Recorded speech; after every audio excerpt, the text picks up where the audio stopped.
Assalamualaikum warahmatullahi wabarakatuh. Halo adik-adik semuanya, selamat datang kembali di channel English Home Indonesia with me, Miss Santi. Hari ini saya akan menjelaskan tentang language expression. Ini materi kelas 10 semester 1 chapter 3, yaitu expressing intention. Nah, expressing intention ini sering kita temui dalam keseharian kita. Contohnya, misalnya besok kita mau kemana ya? Kita ada rencana apa ya? Terus kemudian, apabila kalian itu liburan panjang, nah pasti kalian udah punya rencana mau kemana, sama siapa, dan ngapain aja. Nah, di sini saya akan memberitahu caranya menggunakan ungkapan keinginan ini dalam bahasa Inggris. Nah, bagi kalian yang penasaran, silahkan tonton videonya sampai habis. Tapi sebelum itu, silahkan klik like, share, subscribe bagi yang belum, dan jangan lupa lonceng notifikasi agar tidak ketinggalan video-video saya selanjutnya. Langsung saja kita simak videonya. Expressing intention. Expressing intention means words or sentences to state our plans or something that we intended to do in the future. Jadi expressing intention ini adalah kata-kata atau kalimat yang biasa kita gunakan untuk menjelaskan rencana atau sesuatu yang hendak kita lakukan di masa yang akan datang. Nah, dalam kehidupan sehari-hari kita banyak berinteraksi dengan orang lain dan ada kalanya kita perlu menyampaikan maksud atau niat tertentu kepada orang yang kita ajak bicara. Nah, dalam hal tersebut itu dikenal dengan expressing intention atau mengutarakan maksud, harapan, atau keinginan kita. Berikut ini adalah contoh ungkapan menanyakan rencana dan responnya. Yang pertama, what are you going to do? Yang kedua, any plan for the weekend? Yang ketiga, are you thinking of blah blah blah? Do you have any intention of blah blah blah? Dan is it your intention to blah blah blah? Kemudian di sini ada responnya atau tanggapannya. Yang pertama, I'm going to, saya akan atau hendak titik-titik. Kemudian, I'm planning to, saya berencana untuk titik-titik. Selanjutnya, I will make an effort to, saya berusaha untuk titik-titik. Selanjutnya, I'm thinking of titik-titik, saya berpikiran untuk. Kemudian, I have every intention of, saya berniat untuk apa? I fully intended to, saya bermaksud untuk. It is my intention to, niat saya mau ngapain. Kemudian ada we would like to, saya ingin atau mau titik-titik. Kemudian I reckon, I will, saya rasa saya akan titik-titik. Nah, itu tadi ungkapan menyatakan rencana dan beberapa responnya. Kemudian dalam expressing future plan atau intention atau mengungkapkan keinginan maksud tertentu kita bisa menggunakan rumus berikut ini. Ada dua ya. Ada dua rumus yang bisa kita gunakan dalam mengungkapkan keinginan atau maksud. Yang pertama, menggunakan formula verbal. Apa sih formula verbal itu? Yaitu kalimat dalam bahasa Inggris yang memiliki predikat berupa kata kerja. Jadi semua kalimatnya itu menggunakan kata kerja. Ini rumusnya ada subject plus shall atau will plus verb 1 atau base form. Kemudian catatannya, shall itu digunakan hanya untuk subjek I dan B, sedangkan will itu untuk semua subjek. He, she, it, they, we, I, you boleh. Kemudian example-nya I shall go to my cousin house. Di sini subjeknya I menggunakan shall, kemudian go-nya ini adalah bentuk verb satunya. Nah, seperti itu. Kemudian rumus verbal yang kedua adalah be going to. Be going to adalah aktivitas yang akan dilakukan pada waktu yang akan datang yang sudah direncanakan atau diprogram. Jadi kita sudah memiliki rencana mau ngapain. Kemudian patternnya atau rumusnya yang digunakan adalah subject plus be atau to be.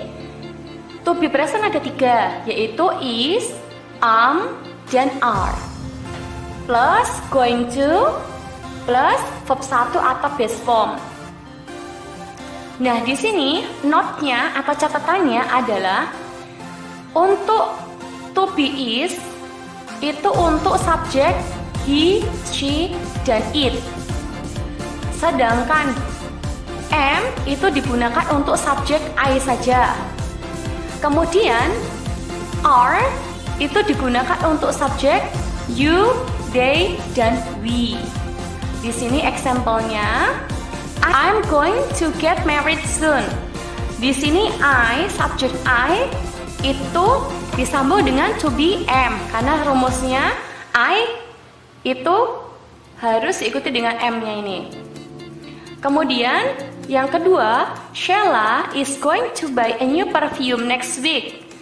Sheila ini kalau diganti dengan personal pronoun jadi she, dia perempuan 1 jumlahnya.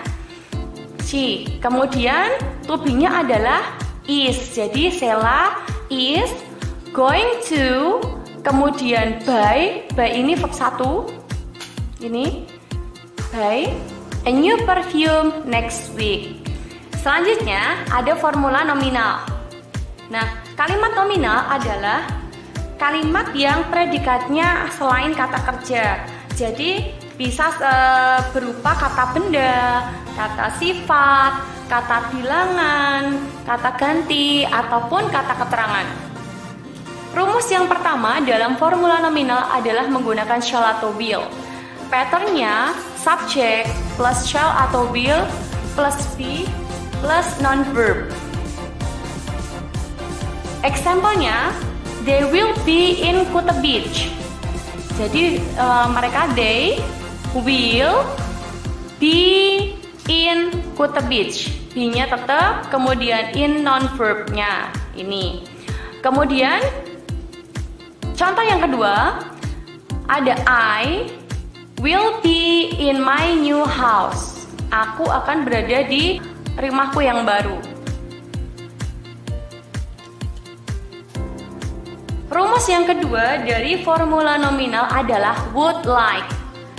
We use would like to say politely what we want, especially when making offers or requests. Jadi ungkapan atau kata would like itu lebih sopan ya. Kita gunakan ketika kita meminta sesuatu atau menawarkan sesuatu. Patternnya atau rumusnya adalah subject plus would like to plus verb 1. Example, contohnya, my father would like to stay in Jakarta next month.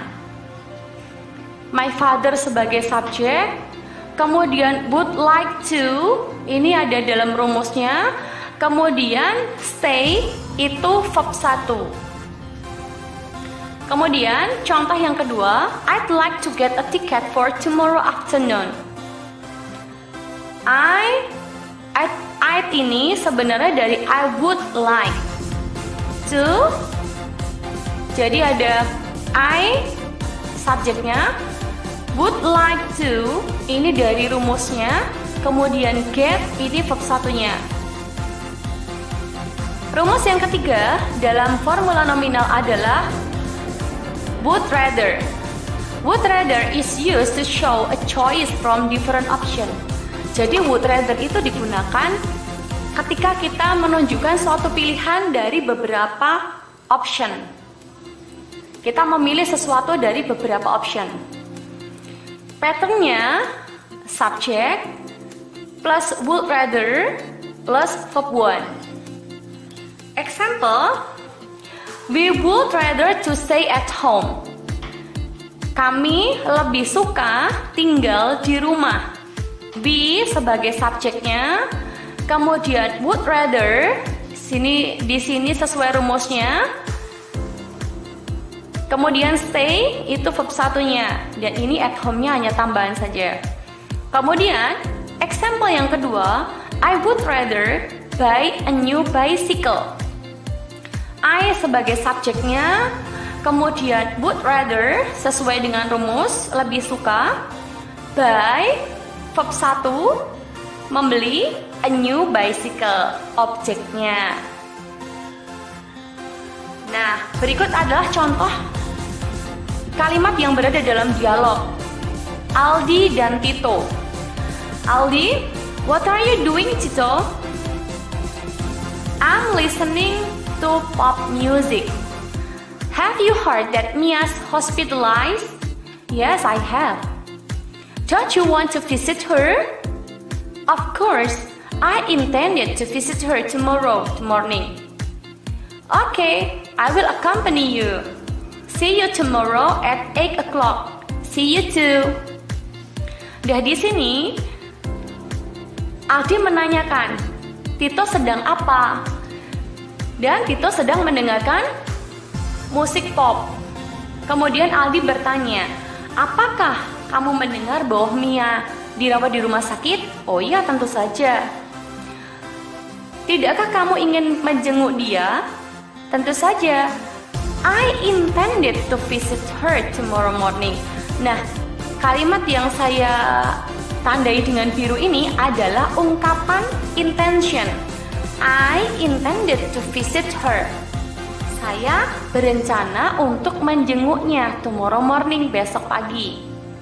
Nah, kemudian, oke. I will accompany you. Aku akan menemanimu. Sampai jumpa jam 8 pagi. Sampai jumpa. Nah, adik-adik, tadi kita sudah belajar tentang expressing intention.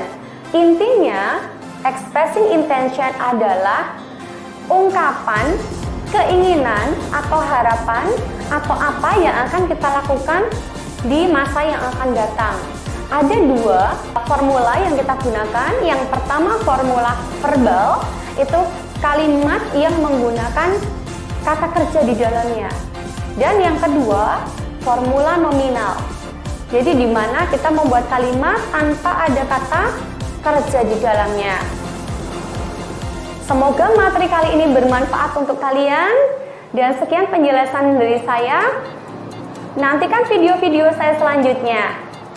Assalamualaikum warahmatullahi wabarakatuh.